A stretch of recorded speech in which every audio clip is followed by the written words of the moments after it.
My hay baler was sinking. Not just flooded. It was slowly sliding down into thick brown mud, leaning to one side like a shipwreck in the middle of a field. $8,500 of equipment, half the machine already swallowed by murky water. And just 8 hours earlier, this place had been dry grass. I stood at the edge of the field, my rubber boots beginning to sink into the soft mud. The coffee in my hand was still warm, but the air around me had suddenly turned cold. The smell hit before I could even understand what was happening. Wet clay, rotting grass, and the heavy scent of soil suffocating under water. 2 acres of my family's land had turned into a lake overnight. No one called. No one knocked on my door. They simply dug a ditch and let the water run straight onto my land. I bent down and picked up a wooden stake that had been washed loose by the current. When I stood back up, I could clearly see where the water was coming from. A freshly cut trench ran along the southern fence line. Water was pouring out of it like a fire hose. And on the other side of that fence, up on a low hill, sat a newly built neighborhood, Silver Creek Estates. A place that had already become famous around town for the kind of HOA stories everyone had heard about. The kind of HOA stories you usually see in Karen stories on Reddit. Except this time it was not a Reddit story anymore. It was happening on my land. My name is Nathan Cole, 66 years old. Most of my hair has turned gray. My back stiffens every time the weather gets cold. But this land is older than I am. 38 acres on the edge of the town of Brook Hollow in western Pennsylvania. My grandfather bought it in 1958. Back then, he paid $12,000 in cash and sealed the deal with a handshake from a man who kept his word. Since that day, this land has always done exactly what it was supposed to do. It grows grass, it feeds the soil, and it has fed my family. My father raised cattle here. I grow alfalfa and hay, selling it to horse farms around the county. The front field is flat, but the southern section slopes gently downward where a natural drainage ditch runs through the land. For more than 60 years, rainwater has quietly followed that path, slipping down the slope and eventually feeding into a small creek about 200 yards away. No noise, no trouble, just nature doing its job. Until Silver Creek Estates showed up. The neighborhood was built around the year 2019. 190 houses that all looked like they had been stamped from the same mold. White vinyl fences, lawns trimmed so evenly they looked like a golf course, and a clubhouse with a tiny putting green that I had never once seen anyone use. That neighborhood had an HOA, and that HOA had a president. Linda Carver, 54 years old, silver bob haircut, always perfectly trimmed. She drove a pearl white Mercedes everywhere she went. In this town, people talked about Linda in 2 very different ways.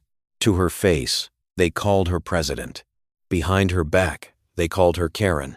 Stories about her spread faster than the smell of freshly cut grass. A veteran had been fined for hanging an American flag that was larger than the HOA allowed. A young couple had been forced to repaint their window shutters because the red color looked a little too burgundy. A retired schoolteacher had received a warning for leaving his trash can by the curb 2 hours after the garbage truck had already passed. Small things, petty things, but they happened again and again. And every time the name Linda Carver showed up in the Karen stories people told over breakfast at the diner in town. But the real problem at Silver Creek Estates was not the color of someone's shutters. The real problem was water. Their drainage system had been built too small. When heavy rain came through, the lower streets in the neighborhood flooded up to people's ankles. Residents complained. The HOA needed a solution. Fixing the drainage system would cost hundreds of thousands of dollars. Suing the construction company would be difficult because the developer had already dissolved the company years ago. So Linda Carver found a cheaper solution.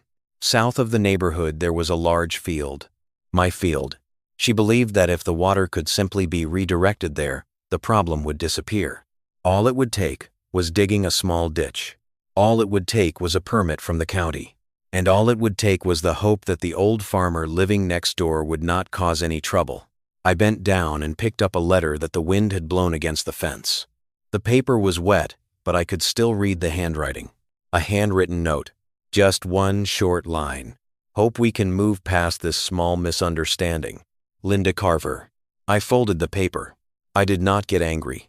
I did not shout. I simply watched the water pouring into my field. Then I spoke quietly, almost as if I was only speaking to myself. Water always finds its way. And when it comes back, it brings the whole story with it. 3 weeks after I received the first letter from the HOA, a man wearing a county jacket was standing at my front door. He held a yellow envelope and looked at me with a kind of apologetic expression. Right away, I knew this was not going to be simple. His name was Martin Hale, a county planning inspector. A man around 50 years old, with the soft voice of someone who had delivered bad news to many front doors before. He handed me the paper. It was a notice for a planning hearing. Silver Creek Estates had filed for a drainage variance. If approved, they would be allowed to redirect part of the neighborhood's stormwater system toward the southern edge of my property. I read the notice slowly, line by line. Then I looked up. I asked Martin one simple question. Did they say they notified the landowner? He looked down at his clipboard and flipped through a few pages. The application says notice was provided. I nodded. I received a letter. I responded. They never replied. Martin shrugged, the kind of shrug you see from someone who has worked inside government offices for too long. He spoke quietly.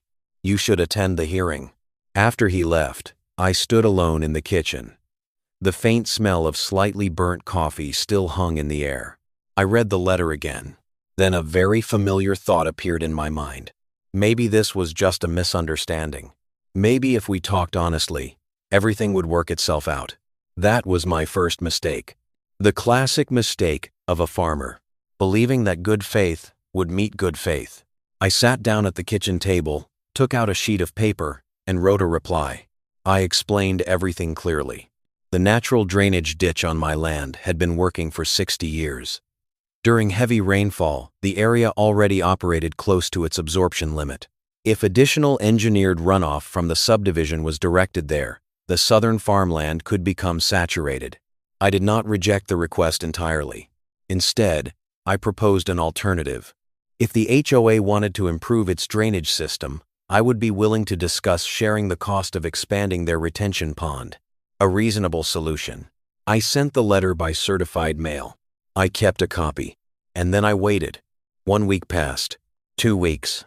3 weeks. No response. Not a single phone call. Not a single email. Just the sound of trucks and excavators echoing from the other side of the fence. The hearing took place on a July evening.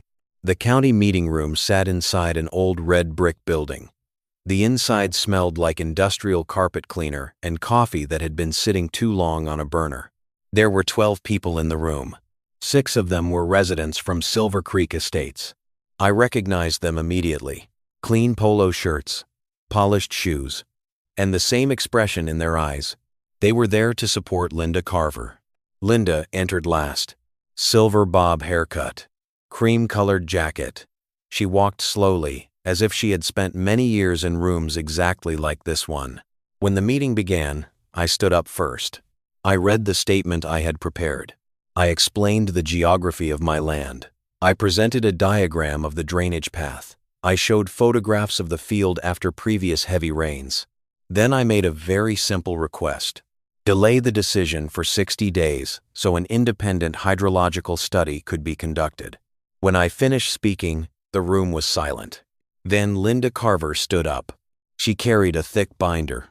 Inside was an engineering report prepared by a firm in Pittsburgh. Full-color pages, spiral-bound. She spoke for 11 minutes. She talked about community benefit. She talked about resident safety. She talked about how the new drainage solution would be completely safe for nearby agricultural land. The word community appeared so many times that I began counting it in my head. When she sat down, the planning board members exchanged a few quiet comments. Then they voted. 4 in favor, 1 against. The variance was approved.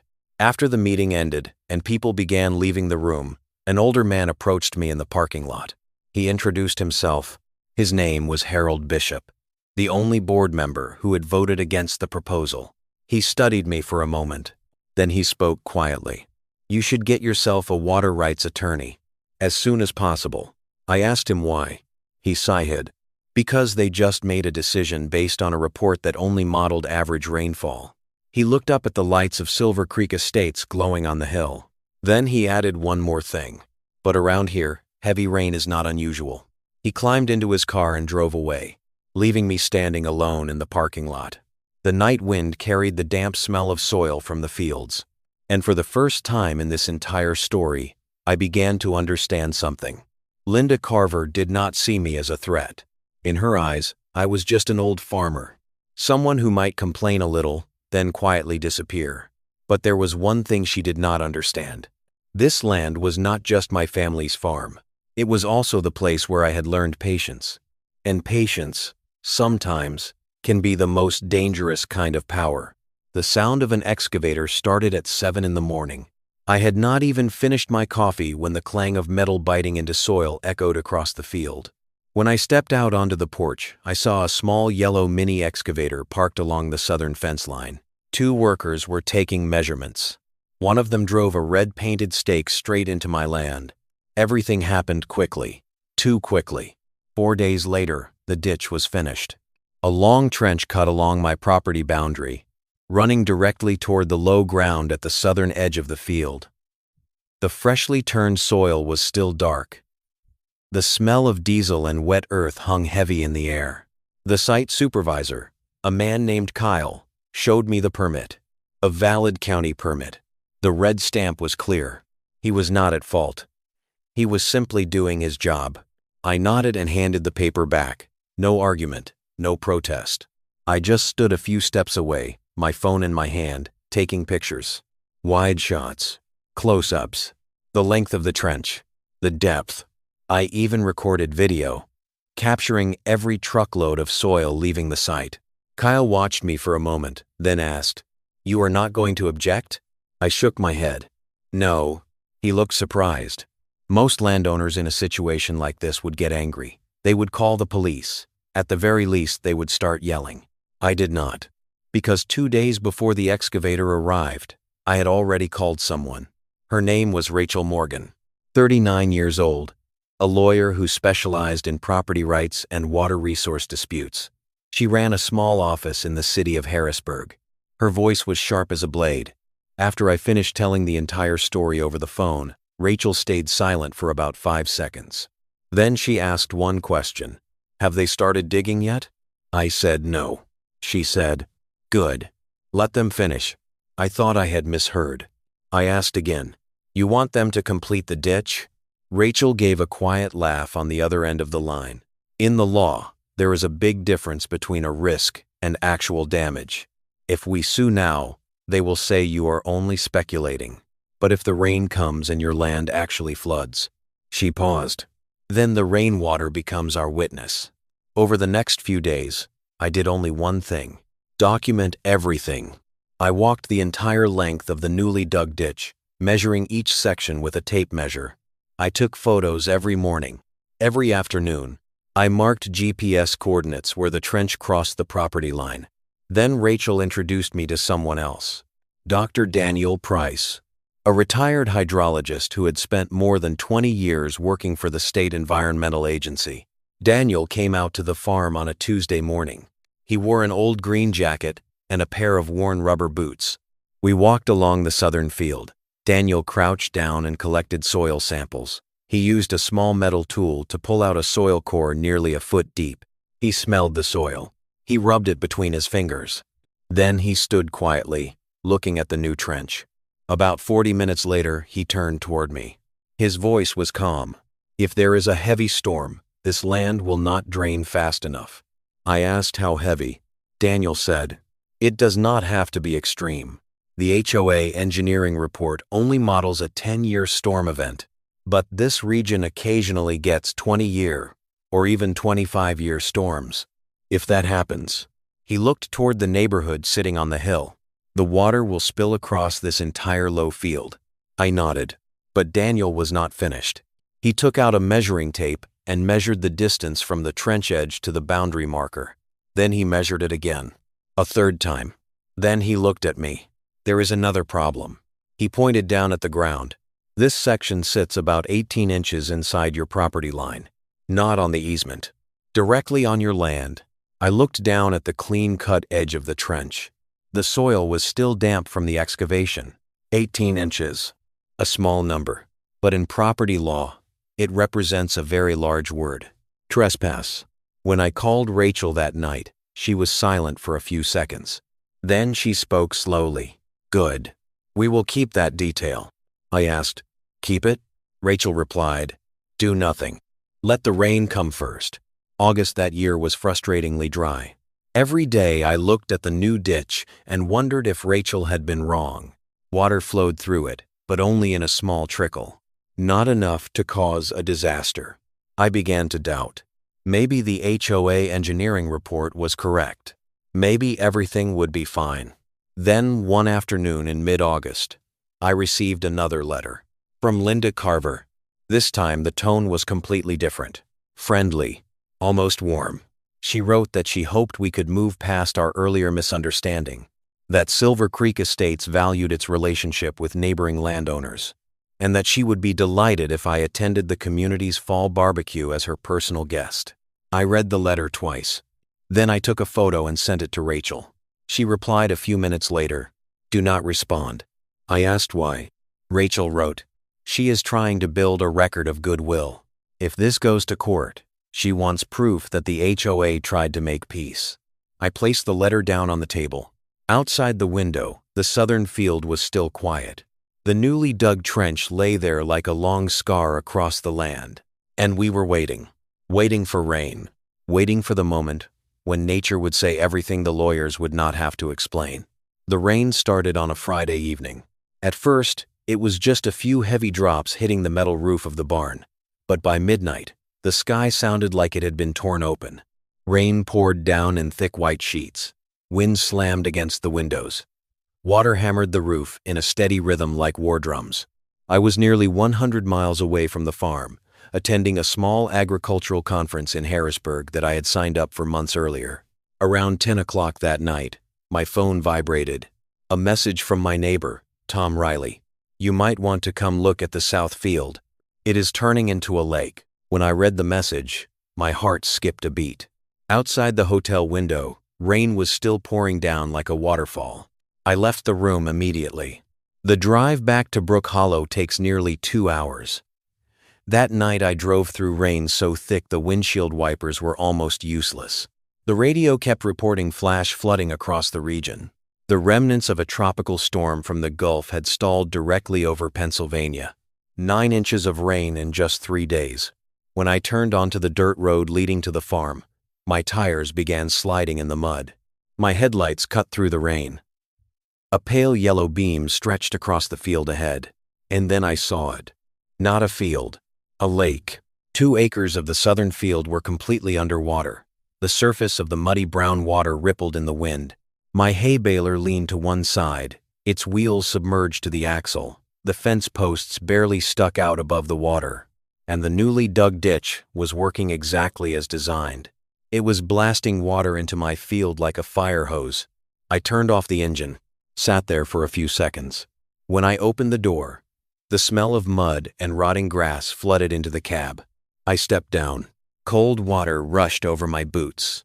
Rain was still falling, heavy drops striking the surface of the lake that had formed on my family's land. I did not shout. I did not curse. I pulled out my phone, took pictures. 1 photo, 2, 10. Then I recorded a 6-minute video. The camera slowly moved from the ditch pouring water into the field to the hay baler slowly sinking deeper into the mud. After that, I called Rachel. She answered almost immediately. Her voice was alert, as if she had been waiting for the call. "How bad is it?" I looked around. 2 acres underwater. My hay baler is almost done for. There was a brief silence on the other end of the line.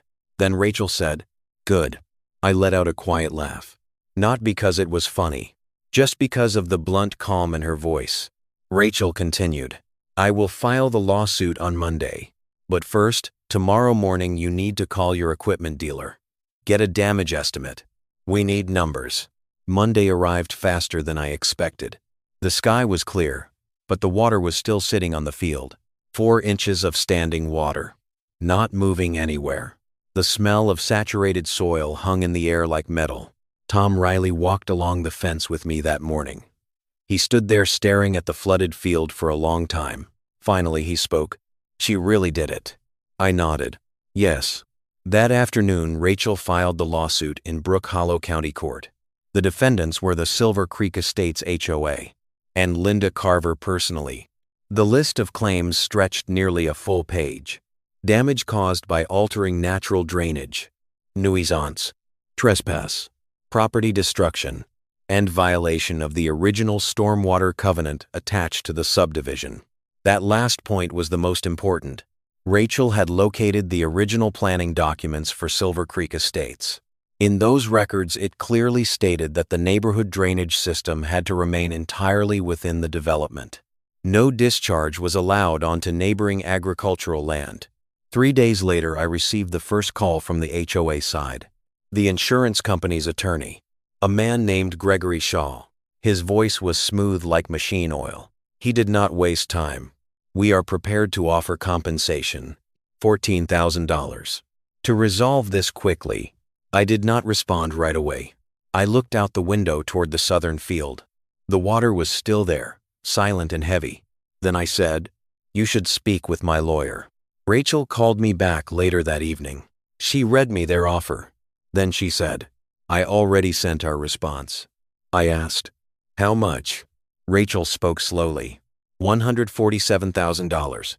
That includes equipment damage, crop loss, soil restoration, and 3 years of reduced productivity. On the other end of the call, Gregory Shaw had stayed silent for nearly 10 seconds. Rachel said, "He told me he would need to speak with his client." I set the phone down. Outside the window, the sun was setting behind Silver Creek Estates. Red light spread across the water covering my field, a lake that should never have existed. But sometimes nature only needs one small human mistake to turn it into evidence. Linda Carver's biggest mistake was not digging the ditch. Her biggest mistake was opening her mouth. 4 days after Rachel sent the response demanding $147,000 in compensation, a new letter appeared in the mailboxes of my neighbors. Not sent to me, sent to them. Tom Riley received his first. He brought the letter over to my house that afternoon. The paper still carried the faint smell of fresh ink. Tom placed it on the kitchen table. He said, "You should read this." I opened the envelope. The heading read, "Silver Creek Estates Homeowners Association." The signature at the bottom was Linda Carver. The wording sounded very polite, very carefully written, but every line felt like a blade wrapped in velvet. Linda wrote that the ongoing lawsuit was an unnecessary legal action from an uncooperative neighbor. She said my southern field had always had drainage problems. She said the HOA hoped the surrounding community would not be divided by baseless complaints. Tom finished reading and let out a short laugh. Not the kind of laugh that comes from amusement, the kind that comes from being insulted. He looked at me and said, "Does she think I do not know you? We have been neighbors for 20 years. 2 days later, a couple who lived north of my land called me, Miguel and Rosa Alvarez. They grow organic vegetables and sell them at the weekend farmers market. Rosa spoke directly. "We received the HOA letter. We just wanted you to know we do not believe a single word in it." And they were not the only ones. Another morning, an older man knocked on my door. He stood straight, with the posture of someone who had spent years in the military. His hair was trimmed short.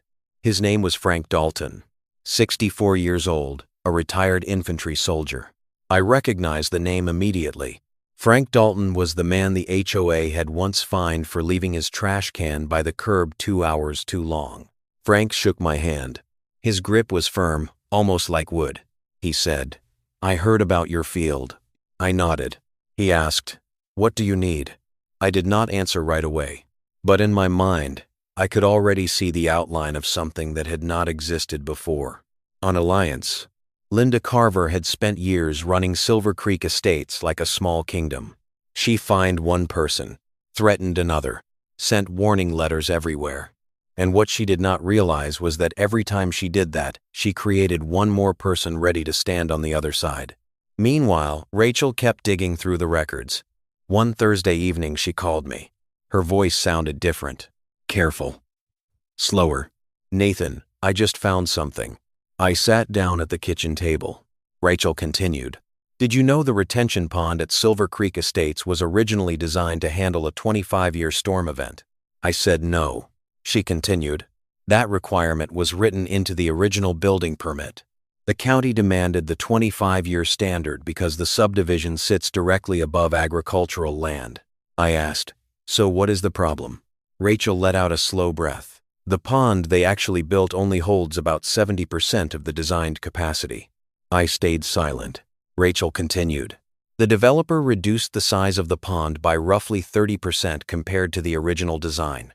Then they submitted a minor amendment through a secondary permit. The county approved it without checking the original condition. In other words, Silver Creek Estates has been operating an out-of-compliance drainage system for 6 years. I looked out the window. Lights were beginning to turn on across the neighborhood on the hill. Rachel continued. Linda Carver has been sitting on the county planning committee for 2 years. If she ever reviewed the subdivision files for her own neighborhood, she should have known this. Either she knew, or she never bothered to check. Either way. Rachel paused for a second. That destroys their entire argument that the HOA acted based on a compliance system. I thought things were already bad enough for them. But Rachel was not finished. She said, Daniel sent me another finding today. He has been running groundwater flow models. I asked, groundwater? Rachel said, when they redirected water into your field, it changed the pressure beneath the soil. During extended heavy rainfall, groundwater could begin pushing back toward the neighborhood. I frowned. Pushing back. Rachel spoke slowly, especially toward the lowest row of houses. Willow Lane. 12 homes with basements. Silence hung between us for several seconds. Finally, I asked, Rachel, should we warn them? She thought for a moment. Then she said, under the law, if we know about a foreseeable risk that could harm third parties, we have to notify them. I will send a formal letter to the HOA's attorney. I set the phone down. Outside, the night wind moved across the field that was still damp from the rain. In the distance, Silver Creek Estates looked peaceful, just like any other neighborhood. Porch lights glowing. Cars parked in driveways. Neat rows of houses. None of them knew that water was already moving beneath the ground. Slowly, patiently, finding its way back home. The first 3 basements flooded on a Monday morning. Not a massive flood. Not water rising to someone's waist like you see in movies. Just cold water quietly spreading across concrete floors. But sometimes, even 1 inch of water in a basement is enough to destroy everything. I found out about it the following evening. A man knocked on my door a little before 7. When I opened it, he stood there with the face of someone who had just lived through a long and terrible day. He introduced himself. His name was Daniel Fitzgerald. He lived on Willow Lane, the same street Daniel Price had mentioned in his groundwater model. Fitzgerald held his hat in his hands, turning it slowly before speaking. I heard you are suing the HOA. I nodded. He looked down at the ground for a moment. My basement had water in it this morning. Only about 1 inch, but the water heater is ruined. I invited him inside. We sat at the kitchen table, and I placed a folder in front of him. Photos of my flooded field. Daniel Price's hydrology report. The warning letter Rachel had sent to the HOA's attorney 2 months earlier. Fitzgerald read slowly, page by page, like someone trying to assemble pieces of a story he had never heard before. After nearly an hour, he looked up. His voice had dropped lower. The HOA knew about this before our basements flooded. I did not answer. I simply looked at him. Fitzgerald let out a long breath. Then he said, I think I need my own lawyer. He was not the only one. Within 2 weeks after the December storm, 4 more families on Willow Lane reported water coming into their basements. Nothing catastrophic, but enough to damage drywall, destroy sump pumps, and leave the smell of damp mold inside their homes. 5 families, 5 stories that sounded exactly the same, and they all began asking the same question. Why did the HOA say nothing? Fitzgerald moved the fastest. He contacted a young attorney in Pittsburgh named Marcus Hale. Marcus had no connection to Rachel. 2 separate lawsuits, but the same cause. The same water. The same decision-maker. Linda Carver. Meanwhile, on the other side of the hill, Linda was starting to panic. And panic often makes people do foolish things. One Saturday evening, the HOA called an emergency meeting. I learned about it because Rosa Alvarez had a friend living in that neighborhood. The parking lot in front of the clubhouse was full. Inside, Linda presented a plan. The HOA would use community reserve funds to hire a large law firm in Washington. The initial cost would be about $80,000. The reason written in the meeting minutes was very clear. To protect the HOA from coordinated legal harassment. The word coordinated made many residents uncomfortable. Most of them did not even know what had actually happened yet. 17 homeowners began to push back. They formed a small group. They contacted their own lawyers. They asked a simple question. Did the HOA have the right to spend their money this way? No one was completely sure. But the question alone was enough to start cracks inside the HOA board. Then Linda made the worst mistake of all. She called Daniel Price. I did not learn about it until a few days later. Daniel called me one afternoon. His voice was calm, but there was a hint of disbelief in it. He asked, "Nathan, do you know Virginia is a one-party consent state for recording phone calls?" I said yes. Daniel replied, "Good." Then he played the recording for me. Linda's voice came through the phone, sharp and tense. She said Daniel's report was irresponsible. She said she was considering filing a complaint against him with the State Engineering Board. And she told him he should think carefully about his legal exposure. I stood silently by the window after the recording ended. Outside, the southern field had dried somewhat, but the cracks in the soil were still visible. I picked the phone back up. I asked, "Daniel, did you answer her?" He gave a quiet laugh. "No." I sent the recording to Rachel as soon as the call ended. Rachel called back 20 minutes later. Her voice was energized. She just threatened an expert witness in the middle of active litigation. I asked, "What does that mean?" Rachel replied, "It means their situation just got much worse." In the distance, Silver Creek Estates still looked peaceful like any other evening. Porch lights glowing, children riding bikes down the street. No one there knew that inside the legal record of the case, everything had just changed. And this time, Linda Carver herself had created the evidence. The HOA's insurance company stopped calling. That was not a good sign for them. In civil lawsuits, when the insurance side goes quiet for too long, it usually means they are reading the file very carefully, and they do not like what they are seeing. Rachel explained that to me one evening near the end of December. We were talking on the phone while the winter wind moved across the southern field. The soil had dried somewhat, but the cracks left by the saturated ground were still visible. Rachel spoke slowly. "Nathan, the insurance company has hired a large law firm in Washington to review this case." I asked, "What does that mean?" She answered, "It means they are starting to worry." I looked out the window. In the distance, the lights of Silver Creek Estates still sparkled the way they did every evening. A quiet neighborhood. But beneath that calm surface, things were beginning to fracture. 3 weeks later, Gregory Shaw called again. His voice was no longer as smooth as before. He spoke directly. "We would like to make a new offer, $89,000, along with the cost of restoring the drainage ditch to its original alignment and a correction letter addressing the letter Miss Carver sent to your neighbors." Rachel listened and stayed silent for a moment. Then she asked me a very simple question. "What do you think?" I did not answer right away. I stepped out onto the porch. The air was cold enough that my breath was visible. The southern field lay quiet beneath the moonlight. The scar of the ditch was still there, a dark line stretching across the land. I said, "No." Rachel did not argue. She simply asked, "Why?" I answered slowly, "Because that offer does not fix the retention pond.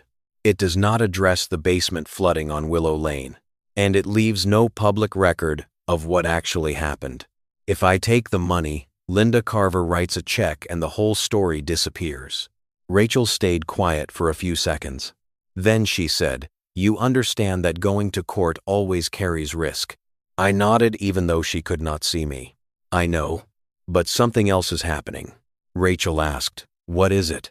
I said, Whitaker Gaines called me yesterday. The name caught her attention immediately. Whitaker Gaines was a member of the County Board of Supervisors, a man not easily drawn into personal disputes. Rachel asked, "What did he say?" I leaned against the porch railing. The wind moved across the field, carrying the cold smell of winter soil. I said, "He just completed an administrative review of Silver Creek Estates." Rachel did not speak. I continued, "The county board meeting in January will include an announcement." On the other end of the line, Rachel let out a slow breath. I could hear the shift in her voice. It was the tone of a lawyer who realizes the board is about to change. January arrived with biting cold. The county board meeting took place on a Tuesday evening. The meeting room sat inside the old administrative building. Dark wooden walls surrounded the space, and a heater crackled softly behind the rows of chairs. There were 47 seats in the room. That night, every one of them was filled. People stood along the walls. I saw Rosa Alvarez in the back row. Frank Dalton sat near the door. Daniel Price sat in the second row with a thick folder resting on his lap. Rachel sat beside me. Linda Carver walked in a few minutes later. She wore a black coat. Her silver hair was neat as always. Her posture still carried confidence. She was someone familiar with government meetings. She had attended hundreds of them. She believed she understood how things worked. On the agenda, there was a small item: administrative review of stormwater compliance for Silver Creek Estates. 5 minutes. At least that was what most people expected. Whitaker Gaines began reading the report. His voice remained calm, but each sentence landed heavily in the room. The county review confirmed that the retention pond at Silver Creek Estates had been built at only about 70% of the capacity specified in the approved design. A former planning staff member had approved an amendment without cross-checking the original conditions of the project. As a result, the drainage diversion permit issued in July had been granted based on incorrect information. That permit was now rescinded. The room fell silent. Whitaker continued. The county would issue a notice of violation. The HOA would have 180 days to upgrade the retention pond to meet the original design standard. The estimated cost would range from $140,000 to $190,000. I heard someone behind me take a sharp breath. Linda Carver stood up. She asked to speak. Her voice remained controlled, but something in the words felt tight. She argued that the administrative decision might affect the ongoing civil lawsuit. Whitaker replied simply, "The county decision is independent of the civil case." Then a woman from Willow Lane stood up. She asked whether the HOA had received a warning about the risk of basement flooding before the December storm. Whitaker looked down at his papers. Then he said the county had received a copy of a warning letter sent to the HOA's legal counsel in October. The room made a strange sound. Not voices. A shared breath. The sound of an entire room, understanding something at the same moment. And in the front row, Linda Carver slowly sat back down. For the first time since this story began, she was no longer in control of the room. Linda Carver resigned 11 days after that meeting. There was no big speech, no apology, just a short email sent to the residents of Silver Creek Estates. The reason was written in very polite terms: personal health issues. But everyone who had been in that meeting room that night knew the truth. It was not health. It was pressure. Pressure from the county. Pressure from the families on Willow Lane. Pressure from the legal file that kept growing thicker on her lawyer's desk. 1 month later, Linda also stepped down from her position as HOA president. When the news spread, Frank Dalton stopped by my farm on a cold afternoon. He stood beside the fence, looking down at the southern field. The ditch was still there, even though the water had drained away. Frank said, "She thought she could bully the entire town." I did not respond. I simply looked at the field. Some parts of the soil were still dark from being underwater too long. Some patches of grass had died completely. Things like that do not disappear overnight. Land needs time to breathe again. 3 weeks after the county meeting, Rachel called me. Her voice was brief and direct. "They want to settle." I sat down at the kitchen table. "How much?" Rachel said, $212,000. It includes the full cost of equipment damage, soil restoration, and a 3-year agricultural productivity fund. The HOA must also remove the ditch and restore the land to its original condition. And there will be a written retraction of the accusations in the letter Linda sent to your neighbors. I asked, what about Willow Lane? Rachel replied, those families are reaching their own settlements. The HOA's insurance company will cover it. I sat quietly for a moment. Outside the window, the March wind was moving across the field. Spring was coming. Rachel asked, do you accept? I thought about the past few months. The ditch, the storm, my hay baler sinking into the mud, the long evenings reading documents with Rachel, the neighbors who had walked through my door to tell me they stood on my side. Finally, I said, yes. The settlement was signed 3 weeks later. There was no trial, no jury, but everything was recorded officially in the legal file. $212,000. A significant number. But what mattered more was what happened afterward. In March, a land restoration crew arrived at the farm. 2 large trucks, a small bulldozer, and nearly 14 tons of organic compost to rebuild the soil. Wendell Harper from the County Agricultural Extension Office came as well. He was the one who had helped Rachel prepare the report about clay soil after water saturation.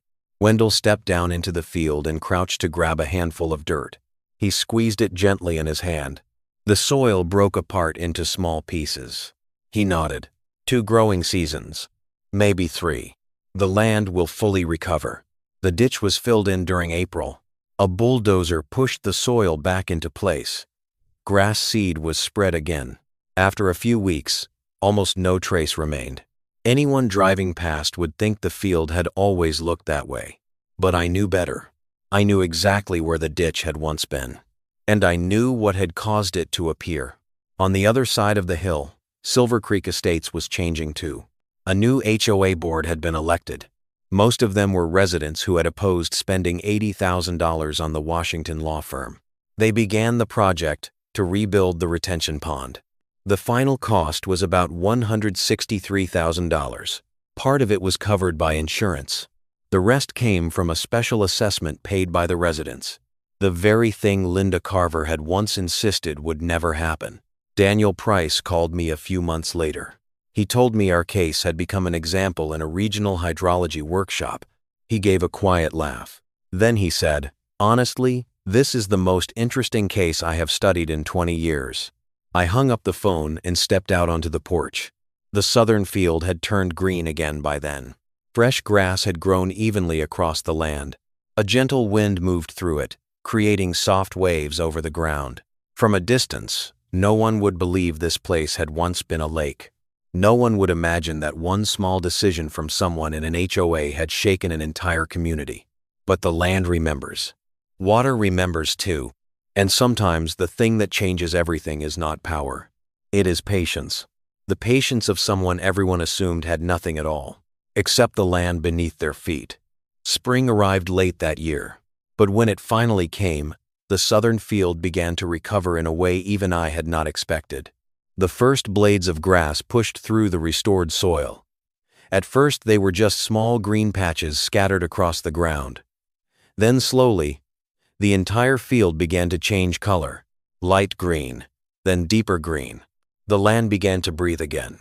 One morning in April I stood at the edge of the field, my boots still muddy from checking the fence line.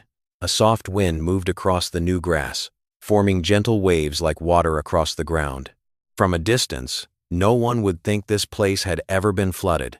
No one would imagine that only a few months earlier my hay baler had been leaning in the mud like a shipwreck.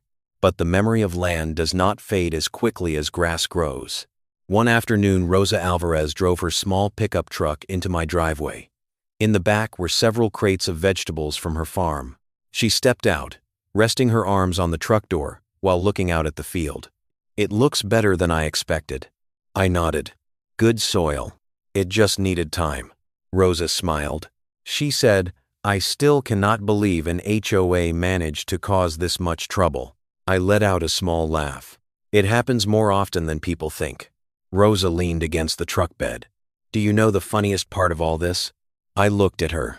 She said, before this happened, most people in Silver Creek Estates did not even know who you were. Now the whole neighborhood does. Not because of the lawsuit, because of the story. She was right. The story spread faster than I ever expected. People around the county began mentioning it as an example. Rachel told me that a few legal offices had even used the case during internal training sessions. A lesson about water and about land rights. But something even more interesting happened near the end of summer. The idea came from Rosa. She came to my house one evening, carrying a stack of papers and an expression full of energy. She placed the papers on the kitchen table. Then she said, "I have an idea. We should organize a farm day for the kids in the neighborhood." I raised an eyebrow. "Kids from Silver Creek Estates?" She nodded. "And from the elementary school in town too. We can show them how land actually works. Show them how water moves. And what happens when people try to force nature to do the opposite." I looked at the papers. Rosa had already written a full plan. Learning stations. A vegetable growing corner. A demonstration area about soil and water. And across the center of the page was one large title. Piedmont Land Day. Frank Dalton was the first to volunteer. He built 6 wooden picnic tables in his garage. Wendell Harper from the County Agricultural Extension Office joined in as well. He brought a small watershed model, a large tray built with a slope and a sprinkler to simulate rain. When water flowed across the tray, the children could clearly see how it moved through soil. Daniel Price came too. He set up his model right beside the southern field. He asked the children, "Do you know what happens when we redirect water to land that cannot absorb it?" A boy about 9 years old answered immediately, "It comes back." Daniel laughed. "Exactly." That day, 63 students came from 3 elementary schools. They ran across the field, asked questions, dug into the soil, and poured water into the watershed model. One little girl stood next to Daniel, watching the water move across the tray of soil. She said, "So that woman made a mistake, right?"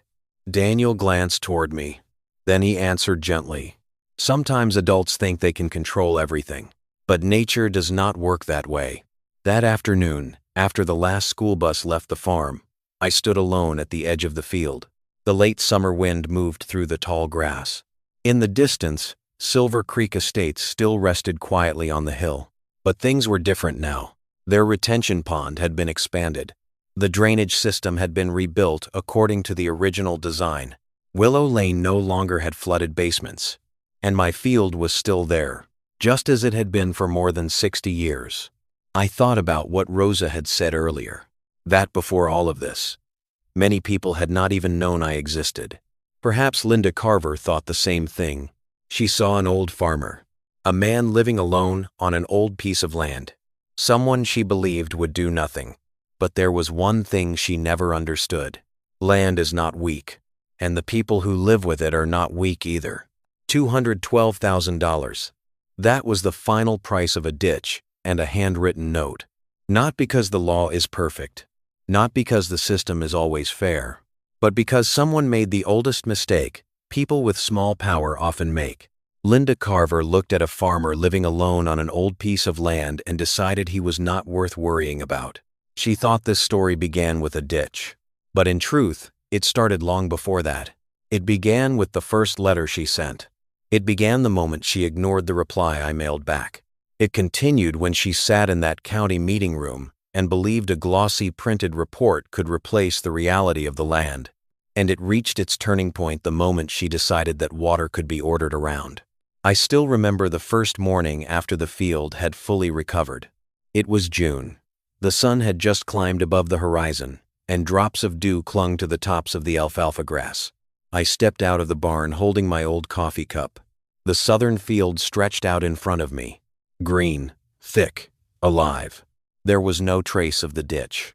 No cracks from soil that had once been saturated with water. Only wind moving through the grass. I walked down into the field. The soil beneath my boots felt soft but firm, which is always a good sign.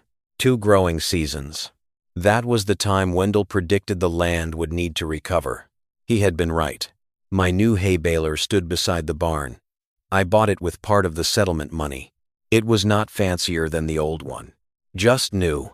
I rested my hand on the cool metal. In the distance, Silver Creek Estates sat on the hill like it always had. Rows of identical houses, white fences, lawns trimmed perfectly. But something there had changed. Their retention pond was now almost a third larger. A project that cost about $163,000. A cost the residents had to divide among themselves. The same cost Linda once insisted would never be necessary. Rachel sent me a small card after the case was finished. Only one short sentence. This is how the system is supposed to work. It does not always happen that way. But this time, it did. I framed that card. It hangs inside my barn now. Not to remind me of a victory, but to remind me that patience can sometimes be stronger than authority. A few months after everything ended, I heard a small piece of news around town. Linda Carver had sold her house in Silver Creek Estates. No one knew where she moved. There was no farewell, no explanation, just a for sale sign that appeared and then disappeared. But the story stayed behind. People told it at the breakfast diner on the corner, at farming meetings, in classrooms where the children who visited Piedmont Land Day talked about it. Some people tell it as a Karen story. Others call it an HOA story. As for me, I simply call it a story about water, because water always tells the truth. You can dig ditches. You can write reports. You can convince a board to vote. But in the end, water will always find its way. And when it returns, it brings everything that was ignored along with it. Letters that were never answered. Warnings that were dismissed. People who were underestimated. If you have ever lived near an HOA, you probably understand that feeling. A letter arrives in your mailbox. A new rule appears. A decision is made without anyone asking you. Maybe it seems small. Maybe it is not. But I want to ask you something. How many people are watching this right now and dealing with a story just like this? HOA Karen. A decision that makes you feel like you have no choice. If you are in a situation like that, tell your story. Write it down. Share it. Because many people believe they are fighting alone, but very often they are not. If this story gave you even a little satisfaction, leave your thoughts below. I read almost everything people write. And if you want to hear more stories like this, follow along. Because this was not the only one. There is another story in this area. A story about an old path across someone's land, an easement that was never officially recorded, and a neighbor who is absolutely certain it belongs to him. But that is a story for another time. For now, the field is quiet. The grass has grown back, and the water has finally returned to where it belongs.